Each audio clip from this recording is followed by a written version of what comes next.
So hello, and welcome to this video here of the overview of the CC -01 or -01, whatever you really want to call it. The only reason it's called that is because I actually forgot how many plugins I had available and where I should start. So I went to the negative side of the scale. And that's the reason for the -01. So basically, this plugin has a few features here.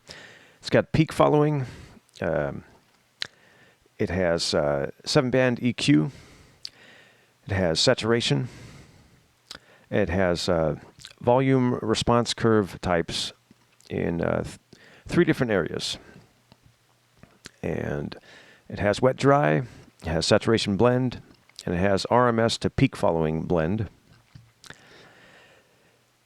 And it also has, in the second peak follower path, it has a set of oscillators that you can choose either noise or oscillators in various formats as sine waves, saw waves, ramp, triangle, and pulse.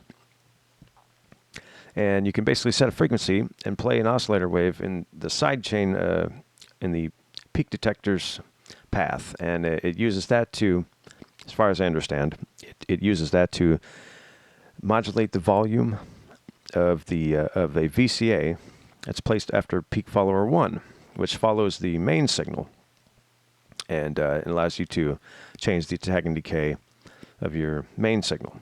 So you've got your main signal on a peak follower. You can adjust the attack and decay, add some RMS to it also, and control the rate of that. And then in the second peak follower, you have these oscillators doing some extra oscillation there, and it can enhance certain areas of the frequency range. And that's kind of what you can do with this plugin. And it also, the EQ set has it's got I guess what they call a biquad type EQ, and it has these various formats of low pass, high pass, band pass, notch, peak filtering, and low shelf and high shelf. And you've got your order settings also over here, up to from a 2nd order to a 16th order.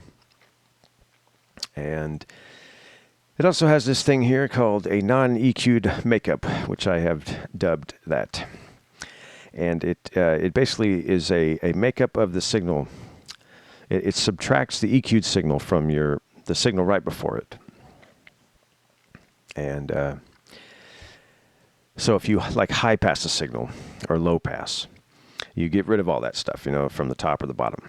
And so this will make up that signal that was lost on, from just very quiet, or to the same level, to where it would be right back where it was before you EQ'd at 100. It will be on this. And then beyond that, you can boost it up to a value of 200 above. It's not dramatically loud, but you can boost above it. So it's got this makeup for these static type filters, is what I think they're called. Low pass, high pass, notch, things that they just cut frequency. So you can just make up part of that signal that was cut. And then you've got your drive control over here, and you got your effects makeup, and you've got an input trim here. Oversampling is available as well here, up to 32 times, and it has the FIR type, the finite impulse response type. I'm not an expert here, so I really can't explain to you the technical details, but that's what it has. And basically, you've got some linked control options here too, but those do not work on the oscillator panel here. These are all separately, they have to be adjusted separately. So that's what you have to do on this panel here. Everything here. In this monitor pan and button here, this caution button, you don't want to press that unless you really want to hear the oscillators. And if you have the volume all the way up, you're going to hear it really loud. It's going to blast your ears. And so you want to have those volumes down if you're going to do that. And then you can kind of try to, if you want to hear it and set a balance, or pan it to one side and listen to maybe how you would monitor it. That's just for your monitoring purposes only. Or you can add it to your signal if you want to add a little oscillation to your signal and make up a little sound of your own or something. It's there for you. But basically, That's just so you can monitor. You press that button, you turn it on, and you'll hear the oscillators. But watch out if you do. So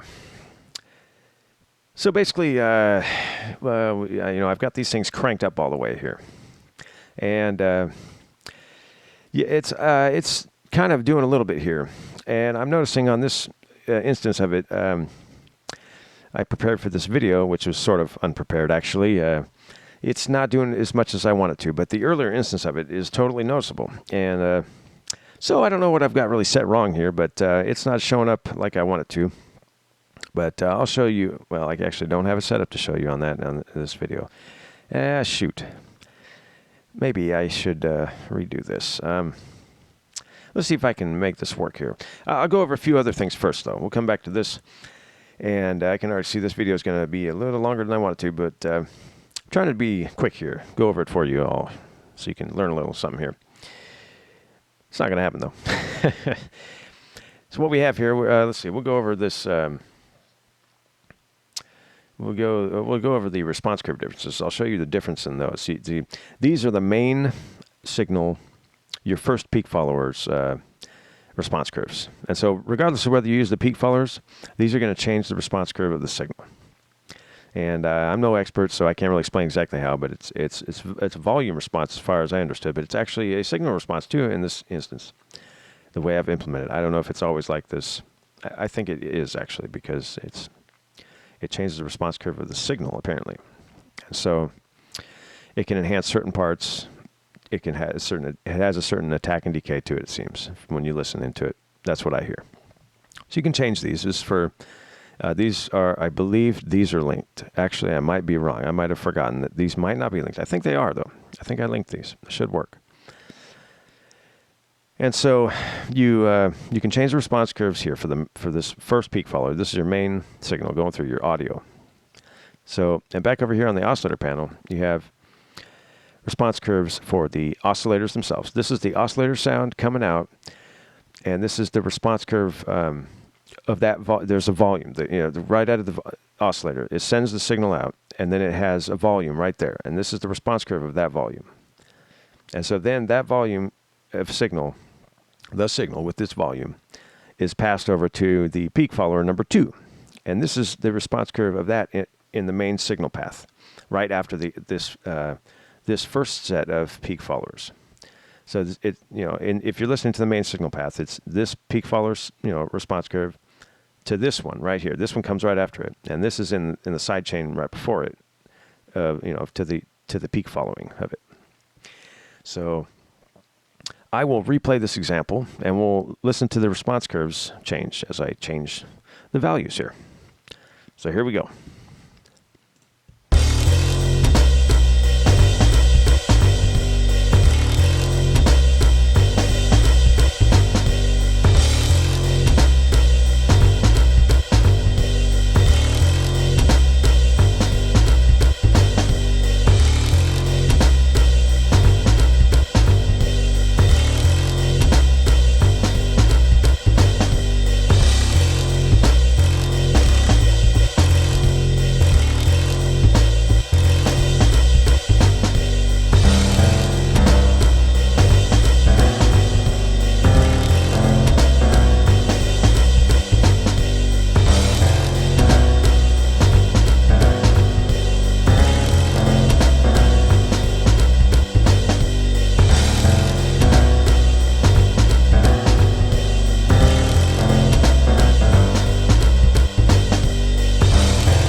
know if you could hear all that. You might need a good set of monitors or speakers and maybe headphones to really notice it. But it definitely changes it a little bit. It changes the focus of the attack and decay. Got to get some good speakers or headphones to listen to it. And so moving on to the next thing here. Well, basically, now it seems like on this decibel mode here, on the oscillators before the peak following, it is more noticeable for this top end boost at 19,639 hertz. And I'm going to play this back again. I'm going to toggle on and off the peak follower number 2 and see if we can hear that.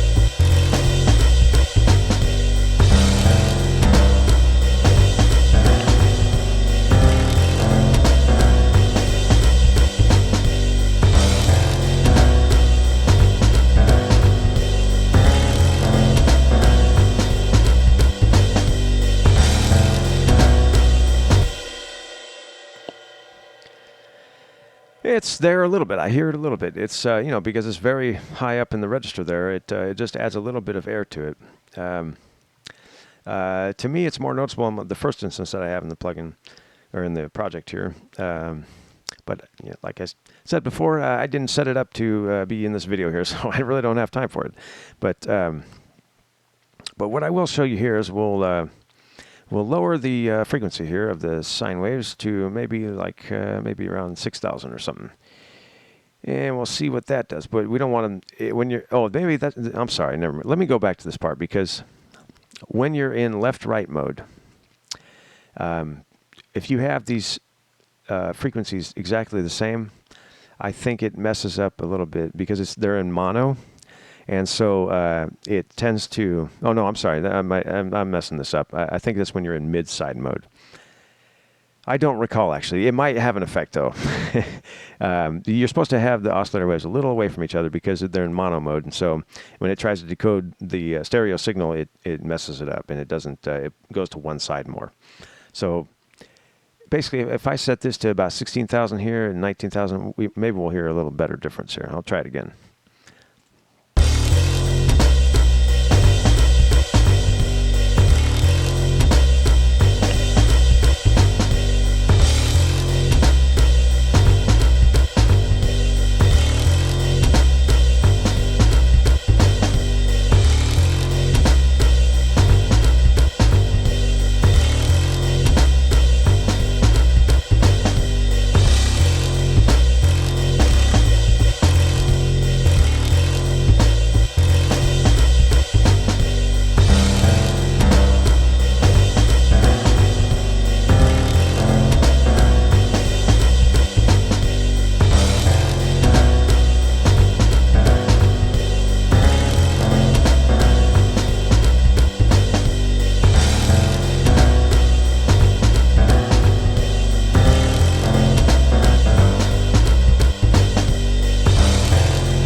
Okay, so basically I was having a little hard time hearing that the first part of up at 19,000 hertz. It's kind of barely there. I think I've done enough to the mix already. It's kind of starting to overdo it. But so what an example for a video, right? You're saying, well, that's what happens when you don't have much time to do things and you try to rush to get everything together. But here we are doing it. So what I've done here is I've lowered the frequencies down to about 1179 hertz and 522. And I'm hearing that difference right there. It just brings out a little bit of the top and the mid-range. I'll play it back so you can see when I toggle this button right here, this peak follower on and off, you'll hear the difference.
That I can definitely hear. It just opens up that range a little bit more, and it makes it a little more. It doesn't lose out like when the snare hits, and you hear the keyboards pads that come in right there. They just kind of all holds its weight up. You know, it just makes that little extra bit of difference. And so, it's pretty cool. You know, it works pretty good. I like this feature. I'd love to be able to figure out how to make it work even better. But I had a problem getting these volume ranges. Apparently, it just tops out at a certain range. It seems like it didn't. I increased the values to like double this, it's like 120, and it just seemed like it barely gave it a little more volume, and it just gave me more volume scale, and I couldn't figure out how to give it more volume. So yeah, I'm no expert, like I said, and so I'm just trying to figure these things out. But that's what I figured out here, and it's pretty cool. So. And it sounds really good in the mixing portion of it. You can really notice it open it up more. So yeah, I'll try it out. Now I'll throw some noise on here too and see what this sounds like. Some white noise and some pink noise. Or no, actually we'll go, since we're in left-right mode, well, yeah, we'll stay in left-right mode for a second here. We'll go white noise and we'll see what that sounds like. And then these frequency settings shouldn't matter here once you get the white noise and the pink noise on, because it's just noise. It's its own. This shouldn't matter. So here we go. We'll listen to the noise on the signal here too. But not really. It's just modulating the volume, I guess.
And now we'll go through some of these volume response curves with the white noise, because I think it's pretty noticeable with that. Here we go.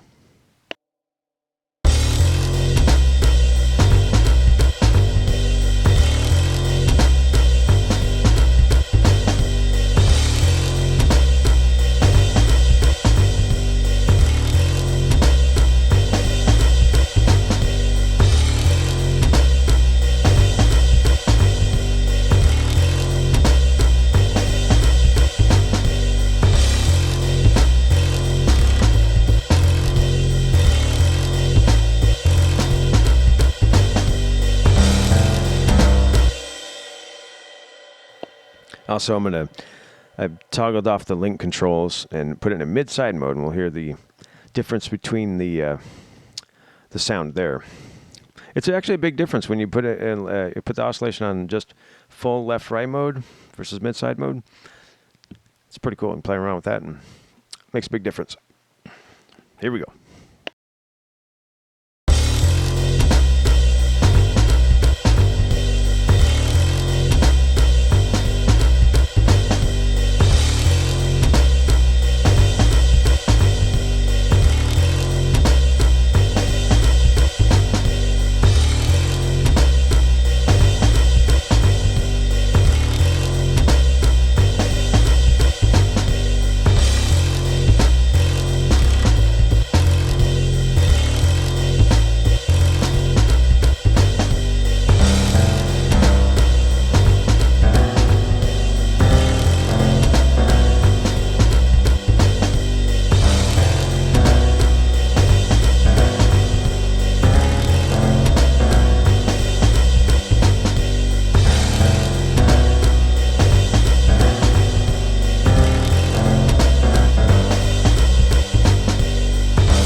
There's that. I'm going to put it back in link controls here, put it back in left and right mode, and see the difference with the volume response curves here.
So that's how that works with the oscillators. Peak follower number 2. Spent a little too much time on that probably, but I think it was worth it. Hopefully it made a little difference in your experience with the plugin here. And we'll move on to something else here. We'll go to the, I guess the saturation here. We'll gain stage here. We'll input trim. Okay, so what we'll do here is, okay, so I have the saturators off. These two things right here for the saturators. You can they've got a drop-down menu. You click on it, or you can click the button right here to cycle through them. And saturators number 1 and 2 have a little more bold sound. They're closer to the distortion. So right off the bat, you might be close to distorting if your signal is pretty loud. But we can gain stage it right off the bat, and as I put it down like 30. You can even just go 10 or 15 probably, and it should be fine. So, you gain stage down 30, then you can make it back up here right off the bat. Put this at 30, wherever it is, so you can type it in. And then we can just hit play here. We'll get it on Saturator 1. We'll go Saturator 1 here and see what that sounds like.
So I'm liking Saturator 1 right there with the peak follower number 2 oscillators. It's you can really notice it a lot more there. So that makes me happy. Because I was getting a little afraid that it wasn't going to work so good. Apparently with saturation, it sounds funny when me saying this because I really haven't gotten to use this plugin all that many times. But I've been using it more, and now I'm starting to realize now, yeah. Saturator 1 is pretty cool for this, obviously, yeah, for this peak follower too. So that's pretty cool right there. It just boosts that top end a little bit.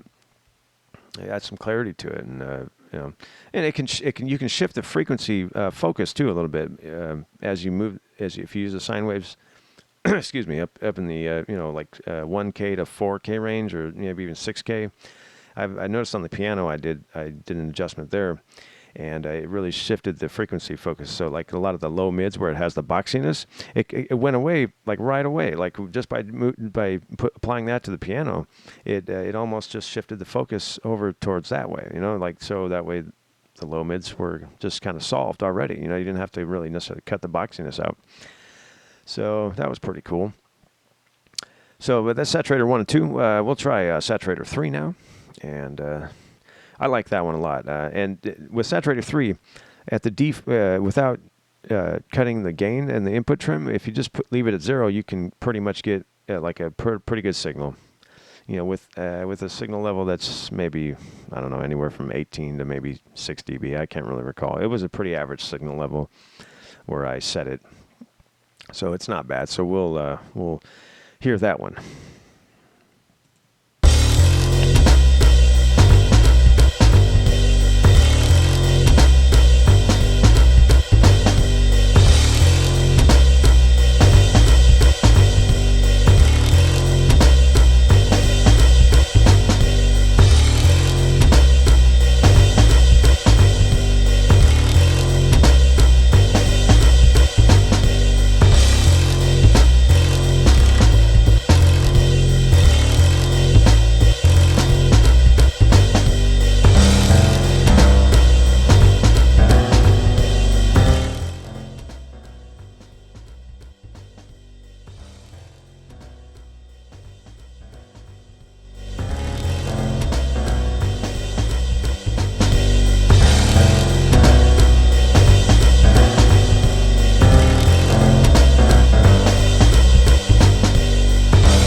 So actually, I like the Saturator 3 even at -30 better than at 0, but it's not bad. But it's just it kind of has a little bit of too much low end, I think.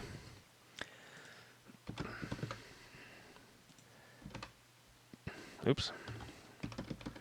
All right, so back to this part here. So that's our saturators. And you can really notice the difference there if you use the peak follower number 2. And I have peak follower number 1 off. I'll show you what it's like if you add that in also.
so that's what peak follower number 1 is doing with the RMS off. I like that a lot right there.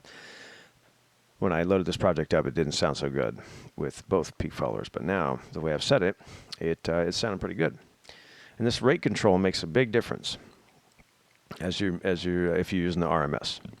But right here, we're not using it. But yeah, this rate control makes a big difference in how it's kind of like it can have like a delayed sound to it sometimes when you're listening.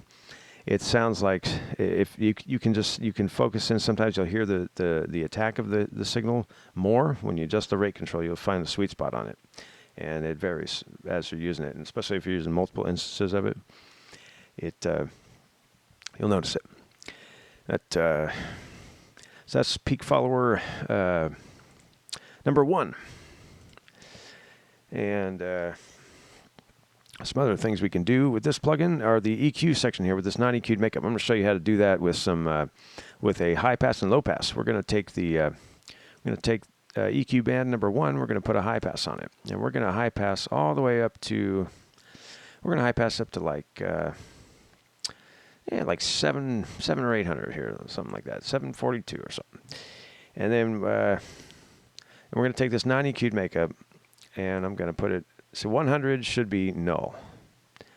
It should be just the same thing. When I toggle this, you should hear basically no difference. But this Q setting, it might affect it. I remember testing it before and it nulled. It was just like nothing was happening. But certain bands on the EQ, if you have a high order setting, it still imparts part of the order setting, I guess, or something. It seems like that's what it's doing, because it's sending the EQ signal through, but it's also making up the signal right next to it. Man, I guess maybe there's some kind of effect happening there.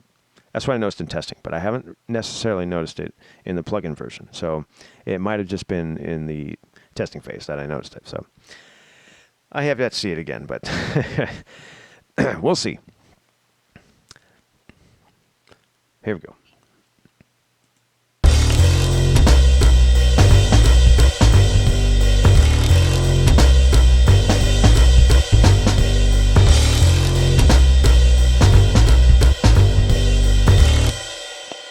So we see that is pretty much null. Maybe the EQ sound comes through a little bit. It's hard to tell, but what I'm going to do now is I'm going to take this Non-EQd Makeup gain, and I'm just going to move it down like 2 points, or 2 or 3 points, 96. We'll try right there. And we'll hear a slight shift. We'll hear the high pass signal, and we'll hear a slight dip from behind where the Q slope is. And then basically the non-EQ'd signal, or the leftover signal, is made up almost exactly where it was, but it's just down a little bit. So there's a little dip right there. You'll hear a little bit of a dip around 700, right where the Q slope starts. There'll be the lost signal there, or the remaining signal at a lower level and it makes a little bit of difference. But it just barely sort of high passes. It leaves a little area there that's doing something. I don't really know how to explain it because I don't really know for sure, but I know that's basically what it's doing. But here we go.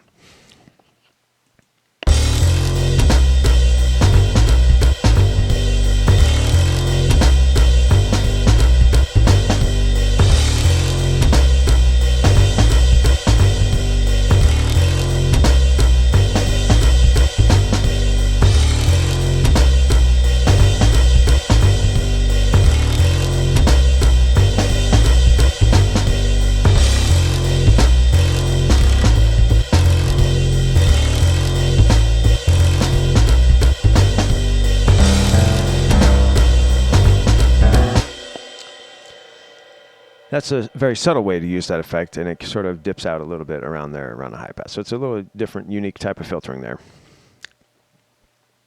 I don't know what it does to your phase exactly, so watch out for that. To me, it sounds pretty good. It can be too much sometimes. It kind of loses, you just lose some frequencies right there, sort of, and it can be good for some stuff. It can bring focus to it, but you hear that there's like this lost signal there. It's kind of weird. It's kind of like notchy kind of sound.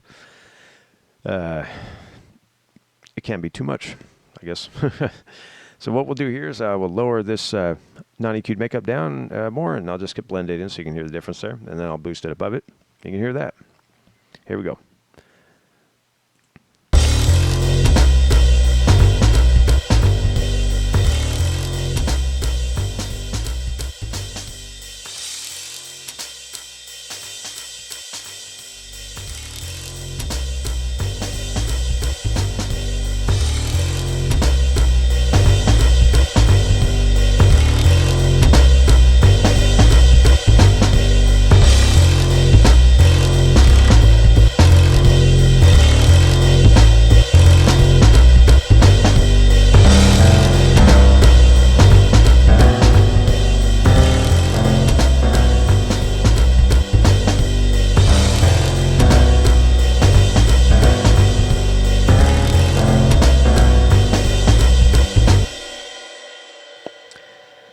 and that's how that one goes. The boost goes all the way to the value of 300. So we heard it at about 150 there, and it was getting pretty loud. So I went ahead and stopped there because this I just don't want to blast your ears out. I don't think it goes that much louder. It gets pretty loud, but we're using a limiter here also, so it's starting to push that limiter. Got a lot of low end to it. I kind of put a little bit of too much 100 hertz on all these instruments here, but it's not too bad. But it's starting to push this limiter over the edge here. And so what I'm going to do is here, I'll show you the low pass version real quick. I'll try to be quick about this because I know I'm taking too much time here, but we'll low pass all the way to like 1400 here. So we're going to hear this entirely right here. We're going to turn this low pass on, and we'll have we have it at second order here, and we will hear entirely low pass signal, and then I will blend it back up, and then I'll A/B it. Here we go.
So that's how that one goes, and that's I tried adjusting the frequency there a little bit at the end to see how much difference it make. That it makes a little bit of difference there, obviously, because you're low passing a little less of the signal. But I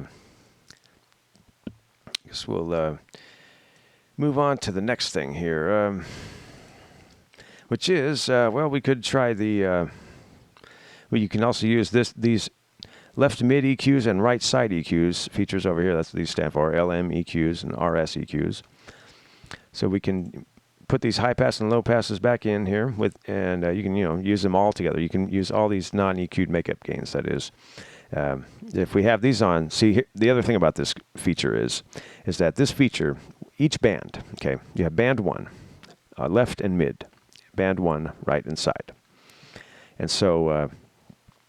Each EQ module passes its signal on to the next one.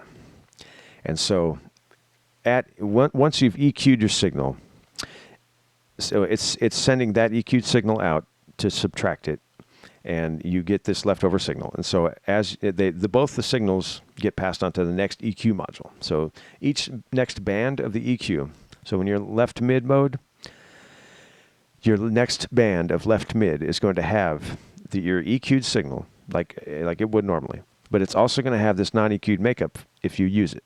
So as you pass more of this signal into it, it's going to have the signal just as it is, like it should. So if you wanted to, it's all cumulative, I guess they call it. So the more the signal you pass on here, you're just going to have that signal at each band.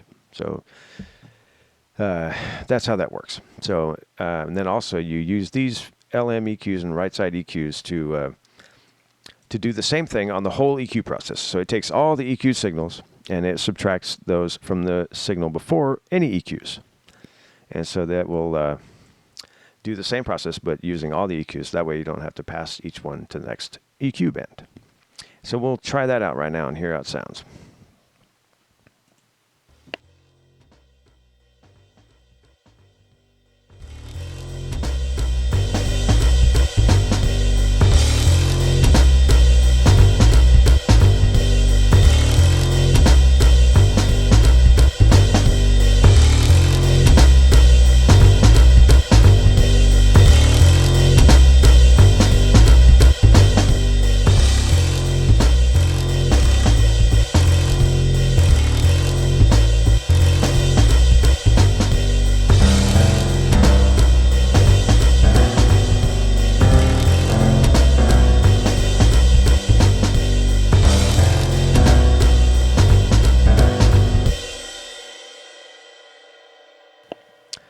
And that is what that feature does there.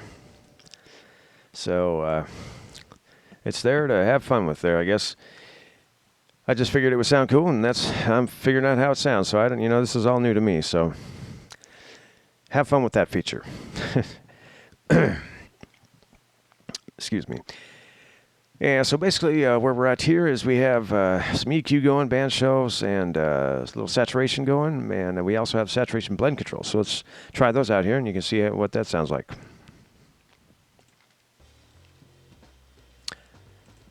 Except for we need to turn our EQs off.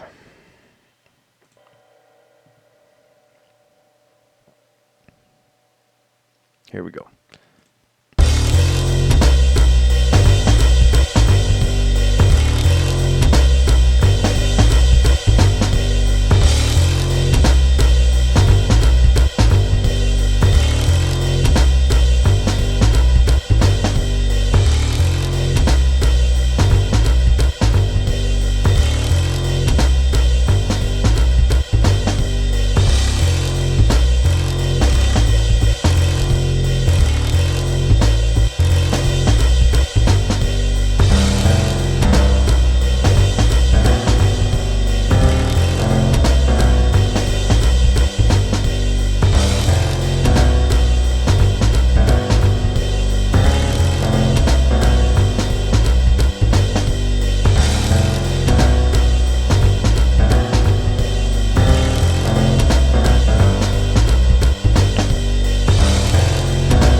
Hopefully you heard all the blend of the saturation there. It makes a big difference. Blend it into your liking, you get your nice balance of effects there. And so I switched it over to mid-side mode towards the end so you could hear the difference on the mids and sides. And now I think we'll just throw a little oversampling on here. And here's the other thing about this plugin. The oversampling does not bypass at all. If you use this effects on and off, there's no way to turn off the oversampling once it's on. It's going to affect your whole signal, always. But what we can do is bypass the whole plugin. That will do it.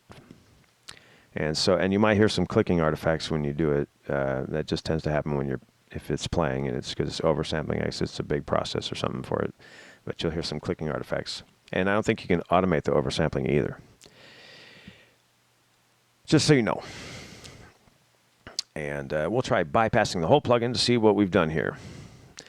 And basically all we're doing is just a little boost of 2500 hertz on these band shelves, and then we've got the peak following and some saturation on here. So you will hear the difference between that and none. So here we go.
And that's what that does.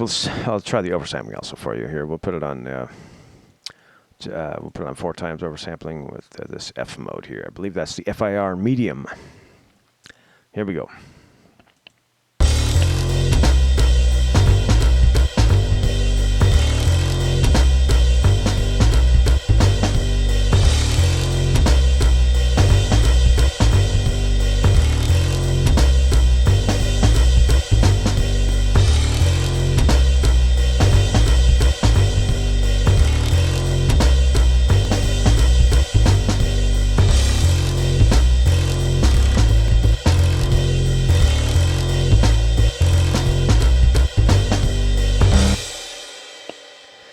And that's how that goes with oversampling there. So this has been a fun presentation. I should probably cut it short here. This has probably been a half an hour at least.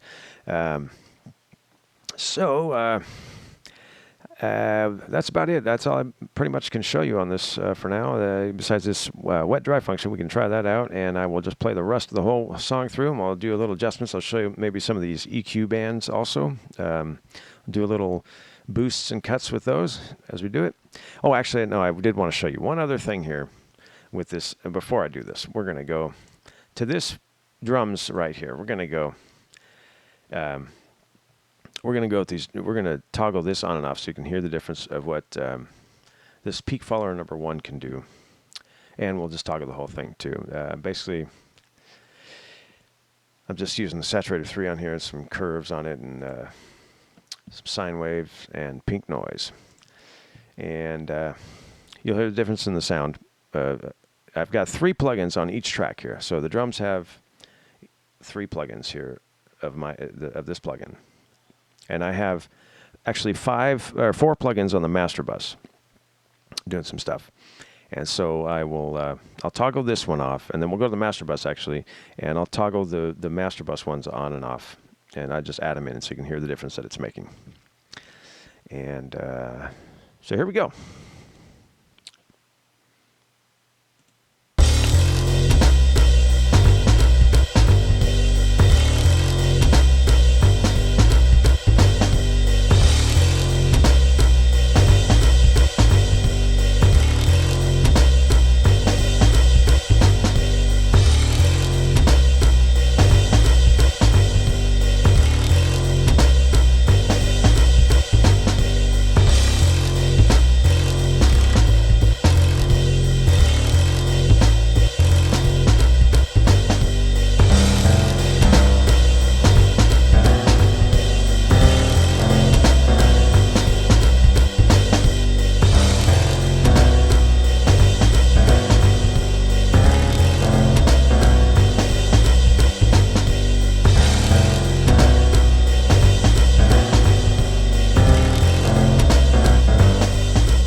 Okay, so I'm going to show you these MasterBus ones right here.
So that's it, folks.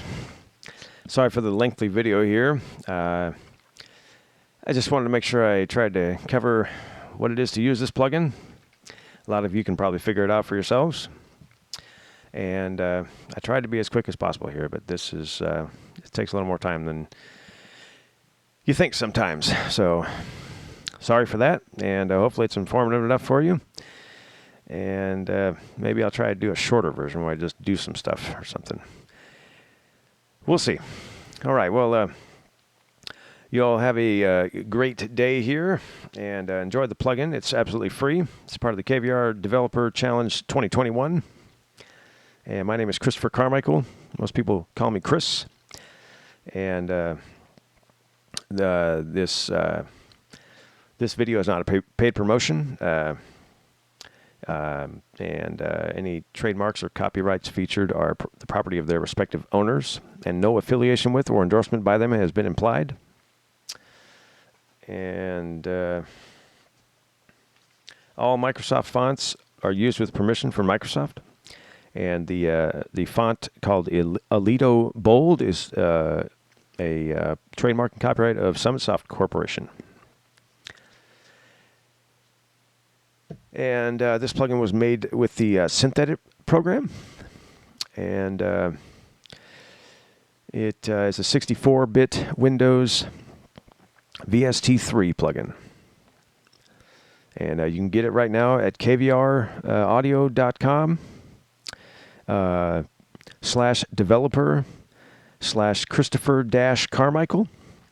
Or you can go to https://Christopher-Carmichael-plugins-presets.com and download it there.